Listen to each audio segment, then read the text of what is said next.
समझेंगे। आज हमारा जो टॉपिक है वो है राष्ट्रपति।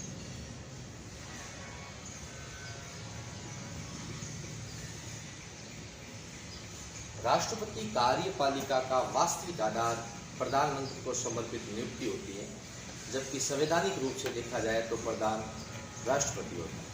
कार्यपालिका के दो आधार माने जाते हैं। कार्यपालिका के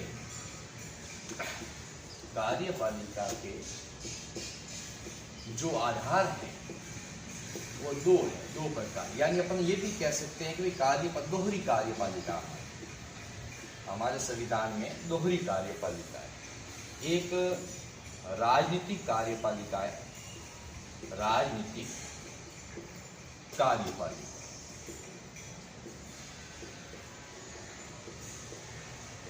और दूसरी है संवैधानिक कार्यपालिका।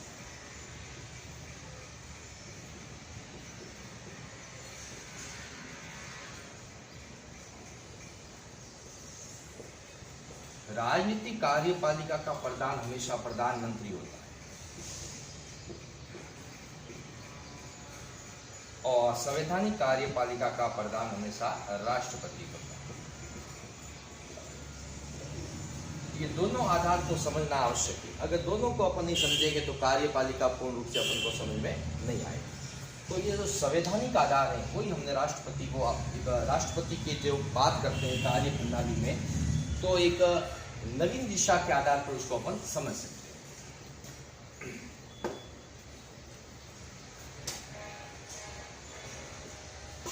भारतीय संविधान में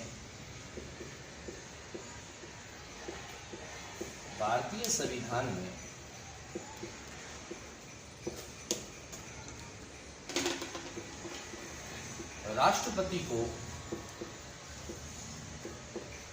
संवैधानिक प्रधान माना गया है। संवैधानिक प्रधान माना गया है। अनुच्छेद 52 से लगाकर 62 तक, अनुच्छेद 52 से लगाकर 62 तक पूर्ण रूप से राष्ट्रपति के जो भी उनके नियुक्ति का, पद का, योग्यता का, शर्तों के बारे में बताए। अपन प्रत्येक अनुच्छेद को एक नवीन दिशा के आधार पर समझेंगे कि कौन से अनुच्छेद में कौन सी बात कही गई।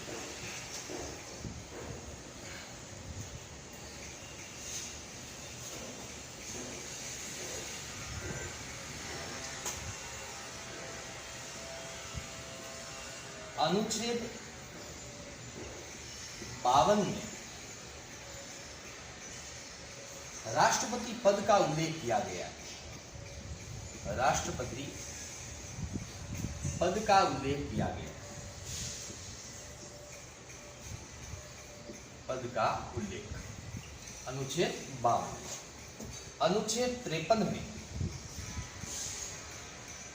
राष्ट्रपति कार्यपालिका का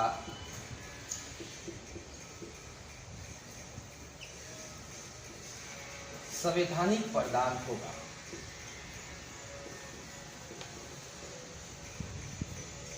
संवैधानिक प्रधान होगा। अनुच्छेद 54 और अनुच्छेद 55 ये दोनों राष्ट्रपति के निर्वाचन से संबंधित हैं। ठीक है, इन निर्वाचन की प्रक्रिया को अनुच्छेद 54 या 54 के अनुसार निर्वाचन की प्रक्रिया बताई गई। निर्वाचन की प्रक्रिया, यहाँ प्रक्रिया पर ध्यान देना। निर्वाचन देखो, दोनों आर्टिकल निर्वाचन से संबंधित है, अनुच्छेद 54 और अनुच्छेद 55। लेकिन व्यापक रूप से यह ध्यान रखना, अनुच्छेद 54 है वो है निर्वाचन की प्रक्रिया, और जो अनुच्छेद 55 है वो है निर्वाचन की पद्धति या तरीका बोल सकते हैं।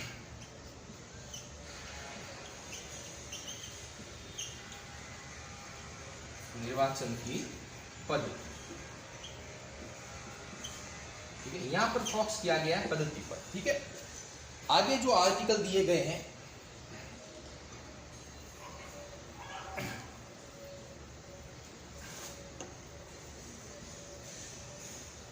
अनुच्छेद 56 के तहत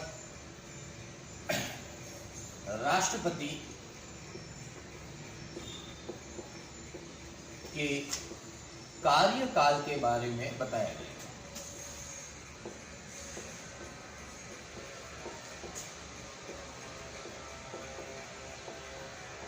गया। है, यानी राष्ट्रपति का कार्यकाल या समय अवधि कितनी होगी उसके बारे में बताया गया है। आर्टिकल 56। आर्टिकल 57 के तहत पुनः निर्वाचन के बारे में बताया गया है। पुनः निर्वाचन के बारे में बताया गया है।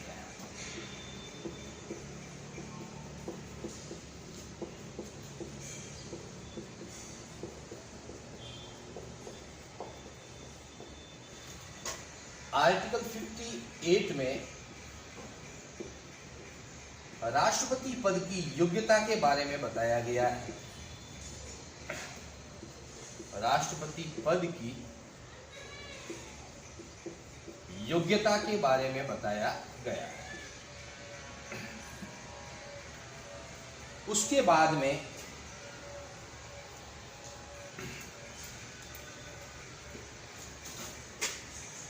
आर्टिकल 59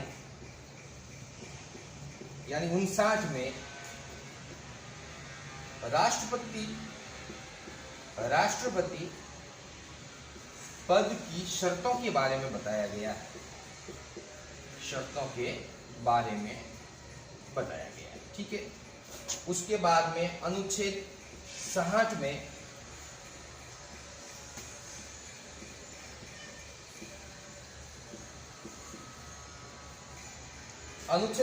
में शर्तें वगैरह होने के बाद में यह बताया जाता है कि राष्ट्रपति की आखिर जो कार्य प्रणाली है उसमें पद की शपथ किस प्रकार दी जाएगी।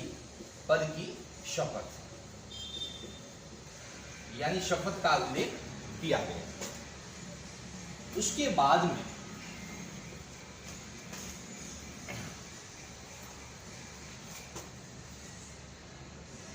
अनुच्छेद 61 के तहत राष्ट्रपति को अपने पद से हटाने के लिए जो महाभियोग की प्रक्रिया अपनाई जाती है उसका उल्लेख किया गया है। अनुच्छेद 61 में महाभियोग की प्रक्रिया।